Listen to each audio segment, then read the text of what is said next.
হয় বানৰ কবলত পৰিছে খুৱাং সমষ্টিৰো কেইবাখনো গাঁও হেখতীয়াকৈ ভগামূৰৰ ৰিং বান্ধ ভঙাৰ পিছতে তিনিখনকৈ গাঁও জলমগ্ন হৈ পৰিছে এক প্ৰকাৰ হাহাকাৰ অৱস্থাৰ সৃষ্টি হৈছে গাঁওকেইখনত আৰু মোৰ ওচৰতে আছে স্থানীয় ৰাইজ ভগামূৰ ব্লক গাঁওবাসী আৰু প্ৰথমে মই এটা দৃশ্য দেখুৱাব বিচাৰিম এই ৰিং বান্ধটো এনেধৰণে বুঢ়ীদিহিং নদীৰ বাঢ়নী পানীয়ে ভাঙি পেলালে ইয়াৰ পিছতে অহৰহ পানী সোমাই থকা পৰিলক্ষিত হৈছে আৰু কোৱাৰ প্ৰয়োজন যে যোৱা কালি অৰ্থাৎ সন্ধিয়াৰ ভাগত এই ৰিং বান্ধটো ভঙাৰ পিছতে এতিয়া সমগ্ৰ অঞ্চলটো অৰ্থাৎ বিস্তৰ কৃষিভূমি আৰু তিনিখনকৈ গাঁও জলমগ্ন হৈ আছে আমি কথা পাতিম স্থানীয় লোক আছে মহিলা আছে যথেষ্ট সংখ্যক মহিলা আছে প্ৰথমে আপোনাৰ ওচৰলৈ আহিছোঁ কেনেধৰণৰ পৰিস্থিতি বৰ্তমান আপোনালোকৰ হয় পৰিস্থিতিটো খুব ভয়ংকৰ কাৰণ যোৱাকালি আমাৰ এইটো 5:30 মান বজাত এইটো হৈছে কাৰণ যোৱা বছৰ এটা কথা আমি ক'ব খুজিছোঁ যে যোৱা বছৰ 24 চনৰ জুলাই 2 তাৰিখৰ দিনা এই কণ্ডিশ্যনটো হৈছিলে এইখন গাঁৱত বুলি নহয় অলৰেডি তিনিখন গাঁও আমাৰ এইটো প্লাবিত হৈছিলে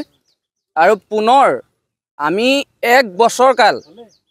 না যাতায়াতৰ সুবিধা আছে না কমিউনিকেশ্যন মানে স্কুলীয়া ছাত্ৰ ছাত্ৰী বেমাৰী আজাৰীৰ পৰা কোনো ইয়াত সুবিধা নাইকিয়া হ'ল আমি ইমান বাৰম্বাৰ অনুৰোধ কৰাৰ পিছতো তেওঁলোকে আজি পৰ্যন্ত আমাক এইটো সুবিধা কৰি দিব নোৱাৰিলে কাৰণ এইটো স্থানীয়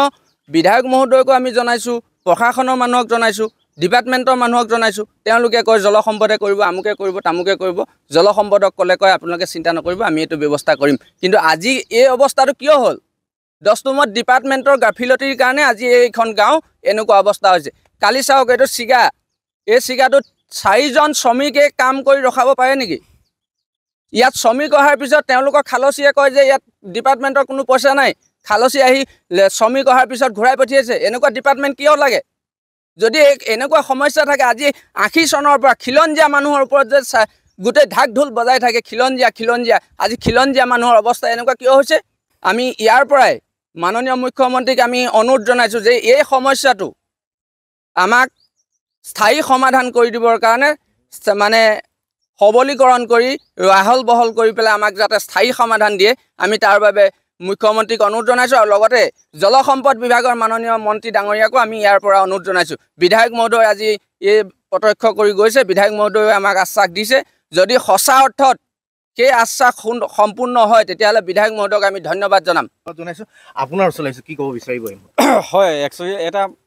অত্যন্ত এটা দুখ লগা এটা পৰিস্থিতিৰ সৃষ্টি হৈছে য'ত নেকি যোৱা 24 চনৰ পৰা আমি বাৰে গৈ থকাৰ পিছতো এনেকুৱা এটা সমস্যা যে 2টা চিগা 3টা চিগা তেওঁলোকে সম্পূৰ্ণ কৰি দিব নোৱাৰিলে আজিকো প্ৰতি যাৰ ফলত বিভাগীয় কৰ্তৃপক্ষক আমি পোনপটীয়াভাৱে ক'ব বিচাৰিম যে তেওঁলোকে যদি হয় আজি 6 মাহৰ আগতে কামটো প্ৰটেকশ্যনৰ কিবা এটা চিন্তা কৰি হয় ডেফিনেটলি খুব সুন্দৰভাৱে কামটো সমাধা হ'বগৈ কিন্তু তেওঁলোকে জোৰ পুৰি হাত পাবি অৰ্থাৎ পানী সোমাবৰ সময়ত আহি তেওঁলোকে বস্তা কেইটামান দি এনেকুৱা গাফিলতি কৰাৰ ফলত আজি গাঁওবাসী এনেকুৱা হৈছে গতিকে মই আমাৰ বিধায়ক মহোদয় আজি ইতিমধ্যে আহি গৈছে তেওঁ আমাৰ পৰিদৰ্শন কৰি গৈছে তেওঁ আগতেও আশ্বাস দিছে কিন্তু এবাৰ আমি আশ্বাস হিচাপে লোৱা নাই এবাৰ আমি তেওঁক এটা কথাই কৈছোঁ তেওঁ আশ্বাসটো কেৱল মাত্ৰ মুখত নাৰাখি কাগজে কলমে কৰি তেওঁ ওপৰ পৰ্যায়লৈ কামটো দৃষ্টিগোচৰ কৰা যদি প্ৰতিশ্ৰুতি মতে যদি কামটো কৰি নিদিয়ে তেনেহ'লে অন্য আহিবলগীয়া দিনত এটা ভয়ংকৰ এটা পৰিস্থিতিৰ আমি সূচনা কৰিবলৈ আমি গাঁওবাসী ৰাইজ